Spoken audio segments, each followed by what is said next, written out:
What's going on, Dolphins fans? It's Connor from the Dolphins Dive, and in today's video, we're going to be breaking down the upcoming matchup of the Miami Dolphins versus the Kansas City Chiefs in Germany at 9:30 in the morning. It's going to be an absolute battle. It's going to be a bloodbath. Before I hop into today's video, it'd mean a lot to me if you just dropped a like and subscribe to the channel. But without further ado, we're going to go right into today's video. Dolphins offense versus the Chiefs defense. And man, the Chiefs defense is extremely underrated. I know how good they are. I'm sure you know how good they are. But overall, I feel like they're not getting enough love from the league. The Chiefs defense is currently second in points allowed, which is tremendous. The Dolphins are first in points per game. Dolphins are first in passing yards per game. Chiefs are second in passing yards allowed. So right there, points per game and passing yards per game. Dolphins offense is 1, Chiefs are 2. So they're neck and neck for elite units in this league. And then on the ground game, Dolphins are first in rushing yards per game and Chiefs are 18th. So right there, you see the first big discrepancy in the yards per game. So maybe that's an area the Dolphins look to exploit. And we'll get more into that later into the video. But some notes for the Dolphins. Teron Armstead's likely to be back. I'm not fucking leaving! Which is huge for the Dolphins. Now, to be fair, Kendall Lamb and his place has played great, but Teron Armstead just brings a different level. He's elite, and hopefully he comes back and can stay there for the rest of the season. Would love to see that. Both starting guards are going to be out. Robert Hunt's going to be out. I appreciate the conservative nature that the Dolphins use when it comes to injuries. Allow these guys to fully heal up and not continue to get dinged up and then re-injure and then miss more time. Let them fully heal. We got the bye next week, so by the time we're out of the bye, Big Bobby Hunt should be back. Isaiah Wynn's a different story. So we got Lester Cotton and Robert Jones starting at both guard spots. And Connor Williams most likely also going to be back, which is huge. He makes such a difference. He's great in the run game. One of the best centers in all football. My only concern is, obviously, there were snapping issues in the beginning of the season. Those got fixed. But now you had more QB center exchanges with a different center. How does that impact with Connor Williams coming back if there's any reoccurrence of that? But I will say there's multiple times that I've noticed while Liam Eichenberg is at center, and this is to be expected. And this timing-based offense with some of the motions being synced up to the snap count, you've seen instances, even the fumble last week against the Patriots, kind of came from the center snapping the ball late. And then Tua and the timing of the guy coming across gets all messed up. So hopefully the timing with Connor Williams coming back is fixed. That would be a huge get back.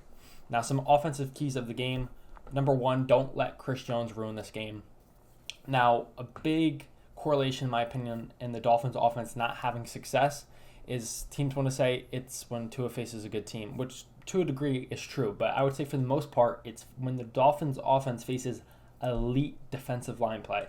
Both the Eagles and Bills at the time both suffered a lot of injuries. But both those teams had extremely good defensive line play and extremely good depth. Now, the Chiefs have a good defensive line. I wouldn't necessarily put them up with the Bills and the Eagles, but they still have a lot of good people, and Chris Jones himself is a game wrecker, so just do not let him wreck the game. Obviously, he's going to make plays, but if they can find a way to continue to have multiple bodies on him to prevent him from wrecking the game, I think it bodes well for the Dolphins. Number 2, get the ground game going. Similar to the previous point about facing the Bills and the Eagles, both times the Dolphins offense got stopped is when teams really just took out our run game. Now, the run game hasn't been the same in a couple of weeks. Even last week against the Patriots, the run game wasn't really able to get going. Hopefully we can turn that around, try to establish it. Connor Williams coming back is big. If we have Teron Armstead again, also big. So that could be a good key to getting the ground game back going. But yeah, I mean, if you heard what Justin Reed said, the best way to stop Tyreek is to stop the run, because then you make him one-dimensional. You can have another safety on top. But if you force them to respect the run, our offense is just a different level. So we really need to get this ground game going again, because it just makes the offense that much more difficult to stop because of all of the weapons we have. But if they have to respect the run, then it's going to be a long day for the defense. So that's the second key of the game. And then the third, no drive killers.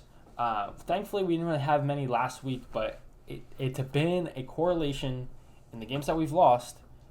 On first and second down, it's either a negative play or a penalty, things of that nature. Both were away in loud environments. Now, this environment's going to be a little different, so I don't know if it's going to be exactly like the ones we experienced, but that's, once again, like against the Eagles, people want to say Tua sucked. Like, no, he did not. The first half, every second down was like 2nd and 13 because it was either a negative run or a penalty, things of that nature. So just preventing those early down drive killers be big in this offense continuing to roll. But that's the offensive keys, and just continue doing what we do offensively. We obviously got the guys Tyreek Hill, Jalen Waddle, Tyreek Hill revenge game. So some players to watch for the Chiefs defense. Chris Jones, obviously mentioned him already. He's a game wrecker. He's one of the best defensive linemen in all of football. George Karlaftis, he's a young player, and he's continuing to develop. And I feel like he tends to make big plays when it matters. So just keeping him at bay. Willie Gay, one of the best off-ball linebackers in football. And that's a big thing for them. And I think that gives them a chance to win this game because of their defense. Willie Gay, and they have Nick Bolton too, who is injured, but he's once again another really good backer. What the Dolphins offense does so good is using the eye candy to move these linebackers out of throwing lanes. But Willie Gay and Nick Bolton, who's out unfortunately with an injury, but they're so athletic that they could make an impact in getting into those passing windows that normally wouldn't be open because they're so good. But like I said, Nick Bolton's out, but Willie Gay's still a player to keep an eye on. And then Trent McDuffie, their first-round corner from a couple years ago, very good player. I don't think he's going to be able to go one-on-one with Tyreek, but he's a very good player, and he's got elite athleticism. So overall, I mean, could be the battle of the game, number 1 offense versus number 2 defense in terms of points per game. So it's going to be an absolute battle. And then onto the defensive side of things, Chiefs offense versus Dolphins defense. Chiefs are 12th in points per game, and Dolphins defense is 25th in points per game. I want to just say, I don't think 25 is representative of how the Dolphins have been doing, in my opinion. I feel like they've continued to get better week in, week out, in my opinion. I mean, just from the eye test, from week 1 to last week, I feel like they've continuously, steadily got better, and now we're finally getting reinforcements back. So that's just something to keep an eye on. Chiefs are 3rd in passing yards per game. Dolphins are 16th in passing yards allowed. Chiefs are 21st in rushing yards per game, and Dolphins are all the way up to 16th in rushing yards per game, or rushing yards allowed, which is huge improvement from the beginning of the season. So like to see that. Some notes: the full secondary should finally be back together with Xavier Howard, Jalen Ramsey, Kader Kohu, Nick Needham has even depth, Javon Holland, and Deshaun Elliott. It's going to be such a big factor. We already saw how much of a presence Jalen Ramsey has. Now you add the full group of guys. It really allows Vic Fangio to operate this defense how he likes, with being able to use Jalen Ramsey kind of as his chess piece if he wants to have him manned up and have the rest of the coverage catered to the rest of the offensive players. You're able to do that because of how good Jalen Ramsey is. He'll mainly lock down anyone. Will they use him on Kelsey? He didn't seem to think so, but Kelsey moves around, so there's instances where that could happen.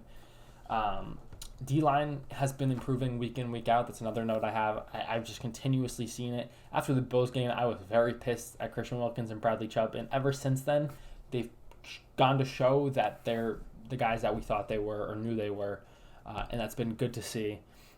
So hopefully we see some more good defensive line play from them. Number 1 key of the game is to contain Patrick Mahomes, and that doesn't mean just to get sacks or whatever, but just try and keep him in the pocket from extending plays, because that's where he's most dangerous. Obviously, he's probably the best quarterback in all football. Year in, year out, the dude's been a baller. So just try and contain him. Number 2, don't let Taylor Swift's boyfriend take over the game as well. What did you just say? We all know how good he is.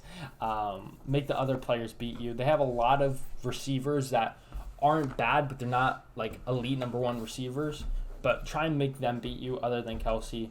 But they've got a good unit. I mean, you got like Sky Moore, Rashee Rice, Kadarius Toney, Mecole Hardman. Like, they've got guys, but they're not elite number 1 dudes. But so just keep an eye out for that. But try and keep Travis Kelce from beating you because of how good he is. And then holding them to field goals. The Chiefs have struggled in the red zone.